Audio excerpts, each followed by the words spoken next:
Dale, Wilfredo. Entonces aquí tenemos el montaje con la simulación de una pequeña etiquetadora. El montaje lo han hecho estos dos jóvenes y vamos a ver cómo funciona. Entonces pulsamos marcha. Como podemos ver, hay un tiempo antes del proceso y un tiempo, otro timer después del proceso, y un contador que es el que hace el conteo final. Las luces son luces piloto para ver las acciones que provoque el actuador. Ahora, el montaje tiene una falla. Cuando nosotros damos marcha, como podemos observar ahí está el segundo ciclo. En el último ciclo se provoca un tiempo inesperado. Vamos a esperar ahí. Entonces el último ciclo, el timer no cuenta toda la cantidad de tiempo que él debe estar afuera. El problema se va a evidenciar de otra manera. O sea que si nosotros tenemos esta etiquetadora es de una botella, la última botella siempre va a quedar mal etiquetada. Si es el sellado de un jugo, el último jugo siempre va a ser mal etiquetado también, o mal sellado, o mal llenado, llámese el proceso que sea. El problema aquí radica desde la programación, que es lo que le estamos diciendo a este joven de que lo tiene que corregir. Los ejercicios ya están subidos en YouTube, este es el número 20. Lo que pasa es que el timer 2 no cuenta el tiempo porque el contador lo manda a cortar. Entonces lo que hay que hacer es agregar una bobina. Este ejercicio está en el 21. Este es el ejercicio 20. En el 21 ya está resuelta la problemática, de tal manera de que el contador no es quien manda a cortar desde un inicio de arranque, la bobina de arranque, que es K1. Entonces se utiliza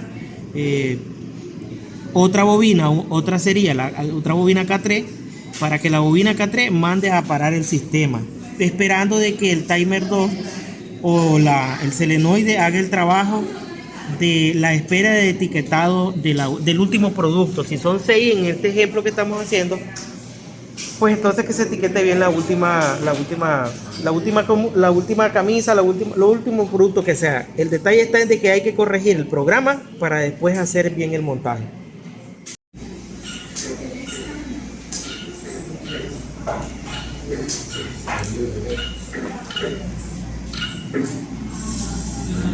Ahora sí ya no da la falla.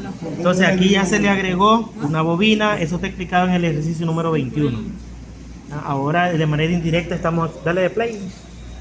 De manera indirecta estamos, a través del contador, estamos mandando a parar el sistema. Entonces ahora lo que vamos a hacer es corregir en el montaje a partir de aquí. Esto nuevo hay que ir a montarlo ahí. Ahí está, ya no da la falla. Entonces ahora aquí es bastante complicado explicar los cambios que se hicieron, pero sí se agregó la bobina, el K3, y también los dos contactos abiertos. En el caso se está utilizando el auxiliar abierto del contador, que es este que está acá, y un contacto abierto del timer 2, que es este que está acá, contacto normalmente abierto, que es el 1718. Y todos los cambios que están ahí se hicieron acá. Ahora, dale, Wilfredo, por favor. Y ahora pues vamos a poder ver que no hay itinerancia en los tiempos acá. Este es el número 5, falta un conteo nada más. Y ese último ya se etiquetó, ya se selló, ya se llenó bien. Llámese el proceso que sea. Repetirlo, por favor. Entonces ahí está el timer 1, el timer 2, que es este, y el contador haciendo su conteo. Las lámparas están encendiendo o apagándose según la necesidad. Y aquí, ¿verdad? Ahora que va a ser el último, como pudimos observar, ¿verdad? Él no se...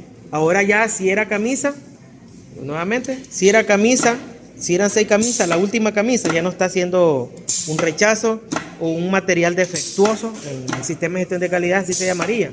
El último etiquetado, el último llenado resultaba defectuoso por el tiempo que no estaba bien programado en electroneumática. Ahora ya están los 6 envases llenados, o el trabajo que esté realizando ya está bien porque ya el cilindro está trabajando bien. Ahí sería todo. No, pero Wilmer, vos no trabajaste, Wilmer. Voy a tener que cortar esa... ¿Cómo hago?